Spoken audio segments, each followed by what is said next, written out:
Balakavi channel மீண்டும் ஒரு recipe மூலமா உங்களை சந்திக்கிறதுல ரொம்ப மகிழ்ச்சி. இன்னைக்கு வந்துங்க நம்ம சேனல்ல இந்த வீடியோல பூரியும் உருளைக்கிழங்கு மசாலாவும் எப்படி செய்யறதுதாங்க பார்க்க போறோம். இதோ பாருங்க, ஹோட்டல் ஸ்டைல்ல நான் செஞ்சிருக்கேன் பூரி உருளைக்கிழங்கு மசாலா.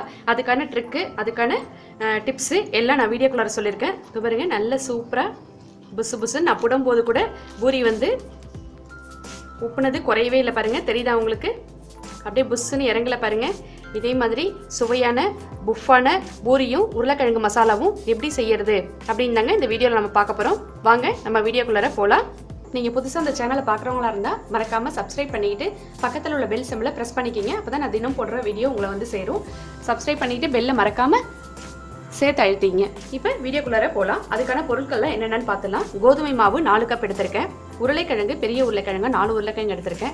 வெங்காயம் 2 வெங்காயம் நல்லா நீட்டு வாக்கில் கட் பண்ணிக்கிங்க. அப்போ தான் உருளைக்கிழங்கு மசாலாவுக்கு நல்லாயிருக்கும். ஒரு தக்காளி, ஒரு 6 பச்சை மிளகாய், தேவையான அளவு உப்பு, மஞ்சத்தூள், கடலைப்பருப்பு, கடுகு, ஜீரகம், கருவேப்பிலை.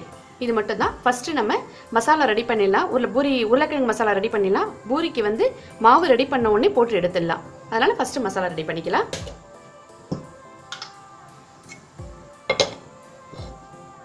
அடுப்பத்தை வச்சு பேன் வச்சுக்கலாம். நான் வந்து ஒரு 4 உருளைக்கிழங்கு வேக வச்சு இதே மாதிரி நல்லா கட் பண்ணி எடுத்துங்க.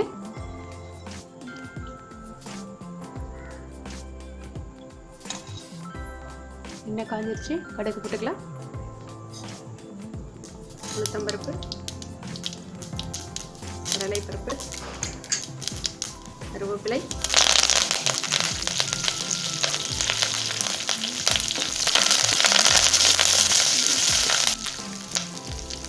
பச்சை மிளகாய், வெங்காயம் சேர்த்துக்கலாம்.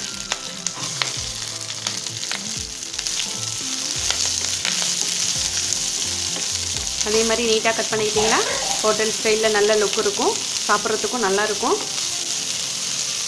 உருளைக்கிழங்கு மசாலாவுக்கு இது மாதிரி தான் கட் பண்ணுவாங்க.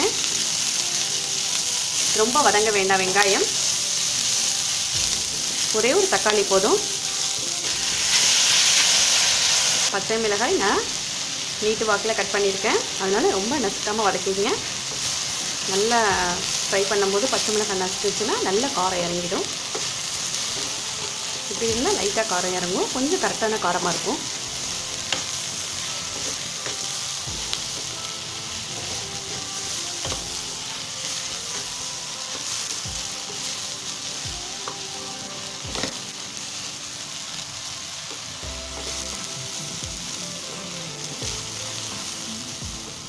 இப்போ நம்ம இதில் தண்ணி சேர்த்துக்கலாம்.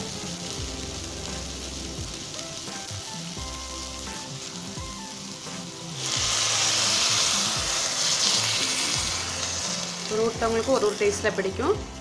ஆனால் ஹோட்டல்களில் நமக்கு கெட்டியாக தான் கொடுப்பாங்க பூரியும் பூரி மசாலாவும்.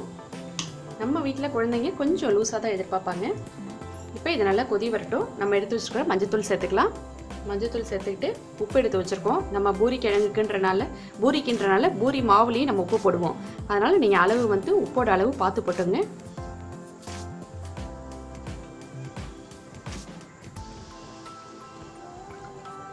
இது நல்லா கொதி வரட்டும். நல்லா கொதி வந்துருச்சு. இப்போ நான் உருளைக்கிழங்கு சேர்க்க போகிறோம். உருளைக்கிழங்குல நம்ம வேக வச்சு எடுத்துக்கிட்ட உருளைக்கிழங்குல கொஞ்சம் உருளைக்கிழங்கு கட் பண்ணி வச்சுதான் தனியாக வச்சுங்க. இதை நல்லா நான் மசிச்சு வச்சுக்கிட்டேன். இதை உருளைக்கிழங்கோட குருமாவோட சேர்த்துடலாம்.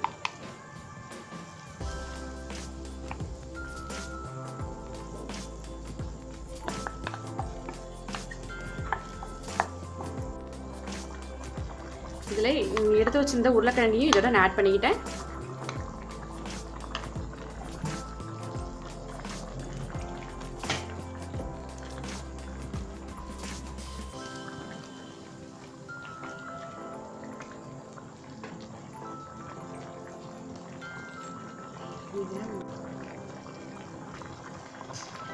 அவ்வளோதாங்க, நல்லா கொதி வந்துருச்சு பாருங்க.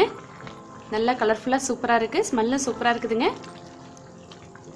உங்களுக்கு இன்னும் கொஞ்சம் திக்காக வேணும் அப்படின்னா நீங்கள் இன்னும் கொஞ்சம் நேரம் கொதிக்க விடலாம். குழந்தைங்களுக்கு இந்த மாதிரி பதம் தான் பிடிக்குது.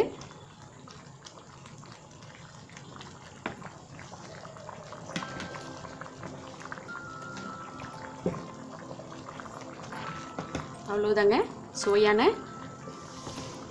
பூரி உருளைக்கிழங்கு மசாலா ரெடி ஆயிடுச்சு. இப்போ நம்ம அடுத்தது பூரி ரெடி பண்ண போகிறோம்.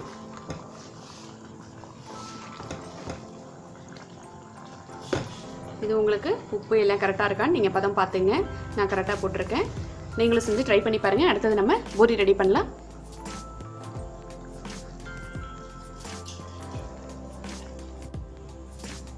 கோதுமை மாவு 4 கப் எடுத்திருக்கேன். அதோட நான் உப்பு சேர்த்துக்கிறேன்.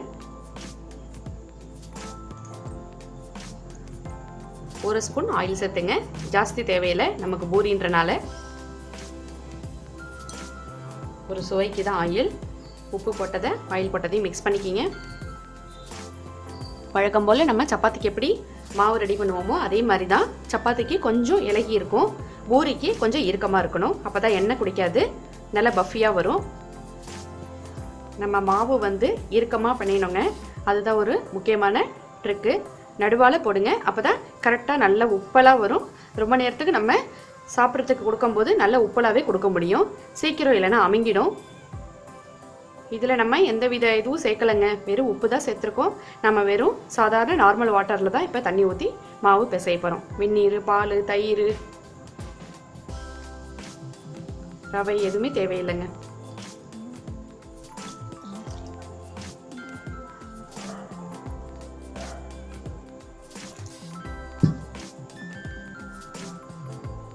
சண்டேனா குழந்தைங்க இருக்கிற வீட்டில் பூரி தாங்க ரெடி பண்ணுவாங்க. எல்லாருக்கும் ரொம்ப விரும்பி சாப்பிடுவாங்க. நல்லா புஷ்ஷுன்னு உப்பெல்லாம் சூடாக கொடுக்க முடியும். நிறைய பேர் என்னை கேட்டிருந்தாங்க, பூரி வந்து உப்பிட்டு வரமாட்டேன்து, என்ன சேர்க்கணும் அப்படின்னாங்க. அதில் சேர்க்கறதுக்கு ஒன்றுமே இல்லை அப்படின்னு சொல்கிறதுக்காகவே இந்த வீடியோ நான் போட்டிருக்கேங்க. பிகினர்ஸ்லாமும் தெரிஞ்சுப்பாங்க. நீங்கள் அந்த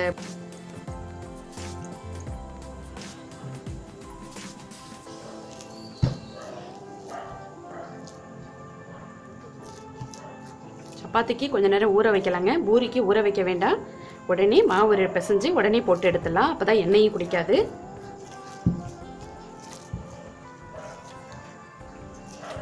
பாருங்க, இப்படி இருக்குது இல்லையா? கொஞ்சம் நேரம் பிணைஞ்சிங்கன்னா இறுக்கமாயிடும்.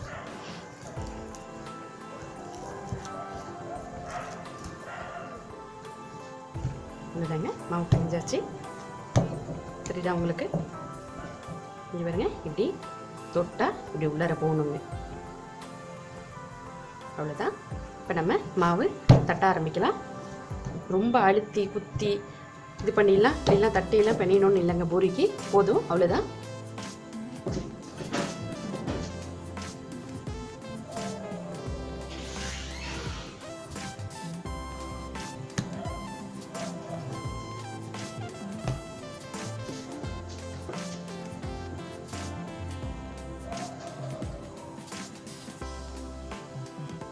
நீங்கள் இது மாதிரி ரோல் பண்ணிக்கிட்டிங்கன்னா உங்களுக்கு ஒரே சைஸில் உருண்டை உங்களால் உருட்டிக்க முடியும்.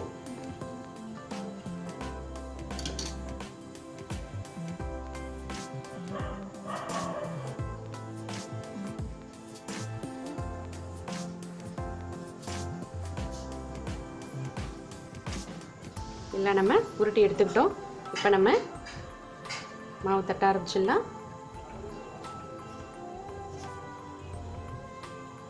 உதிரி மாவு தட்டுங்க.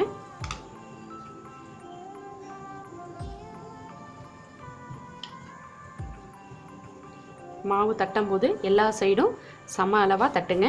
ரொம்ப மொத்தமாக வேண்டாம், ரொம்ப மெல்லிஸாக வேண்டாம். கரெக்டாக பார்த்துங்க. அப்போ தான் பூரி உப்புனாலும் கொஞ்சம் நேரத்துக்கு பஃபியாகவே இருக்கும் பூரி. இல்லைனா பஃபி இறங்கிடும். உங்களுக்கு போடும்போது உப்பி வரும், ஆனால் பஃபி வந்து அடங்கிடும். அடங்காமல் இருக்கணும் அப்படின்னா இப்படி தாங்க செய்யணும். இதுதான் இதோட ட்ரிக்கு. ரொம்ப ஒன்றும் பெரிய விஷயம் இல்லை.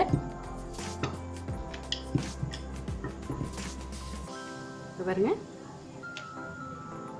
சரிதா? அவங்க வந்து ஹோட்டலில் பெருசாக நல்ல மொத்த மாவையும் தட்டிடுவாங்கங்க. தட்டிட்டு இதை மாதிரி ஒரு சர்க்கிள் ஷேப் வச்சுப்பாங்க. வச்சுக்கிட்டு தனித்தனியாக அதை மட்டும் எடுத்துட்டு டக்கு டக்குன்னு எடுத்து மொத்தமாக போட்டுருவாங்கங்க. இதுதான் ஹோட்டல் ஸ்டைல்லலாம் செய்கிறாங்க. ரோல் பண்ணிக்கிறாங்க. ரோல் பண்ணி கத்தி வச்சு கடகடகடன்னு கட் பண்ணி எடுத்துக்கிட்டு ஃபுல்லாக பெருசாக போட்டு அதில் அந்த ஷேப்பில் அவங்க சர்க்கிள் நல்ல சர்க்கிளாக வருது பார்த்தீங்களா ஷேப்பு. அவங்க எல்லோரும் இதே மாதிரி பவுல் மாதிரி ஏதோ ஒரு அடையாளம் வச்சு அங்கங்கே அப்படியே போட்டு கட் பண்ணிடுவாங்கங்க. இதுதான் ஹோட்டல் ஸ்டைலில் செய்கிறாங்க, சர்க்கிள் ஷேப்பில். நம்மளும் நமக்கு கெஸ்ட் வராங்க, நம்மளோடது ரொம்ப நீட்டாக சர்க்கிளாக இருக்கணும் அப்படின்னு பேன் வச்சு எண்ணெய் ஊற்றிக்கலாம்.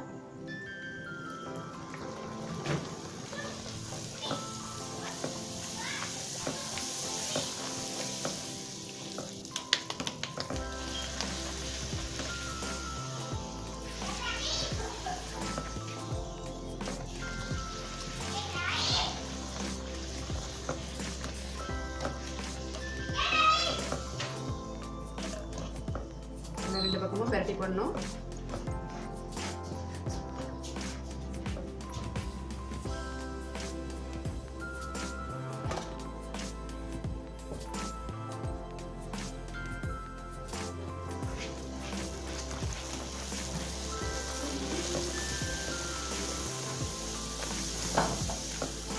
இந்த மாதிரி எண்ணெயில் நல்லா பரட்டிக்கிட்டே இருக்கணும். எண்ணெயில் நல்லா எண்ணெய் மேலே ஊற்றணும், இல்லைன்னா எண்ணெயில் இது மாதிரி சுற்றிக்கிட்டே இருக்கணும். அப்போ தான் நல்லா உப்பி வரும்.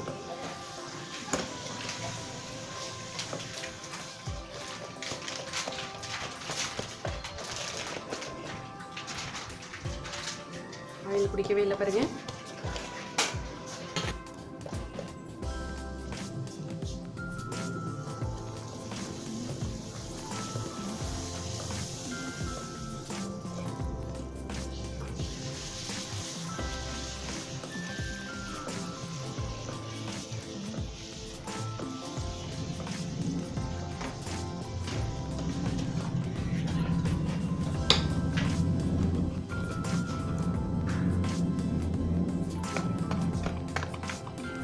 எண்ணெயை குடிக்கல,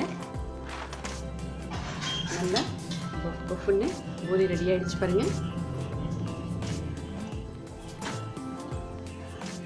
சுவையான பூரி மசாலா ரெடி ஆகிடுச்சு. நீங்களும் செஞ்சு ட்ரை பண்ணி பாருங்கள். மறக்காமல் இந்த சேனலை புதுசாக பார்க்குறவங்க தான் சப்ஸ்கிரைப் பண்ணிவிட்டு பக்கத்தில் உள்ள பெல் சிம்பிளை ப்ரெஸ் பண்ணிக்கிங்க. உங்களோட கமெண்ட்ஸ் ஃபீட்பேக் சொல்லுங்கள். நன்றி.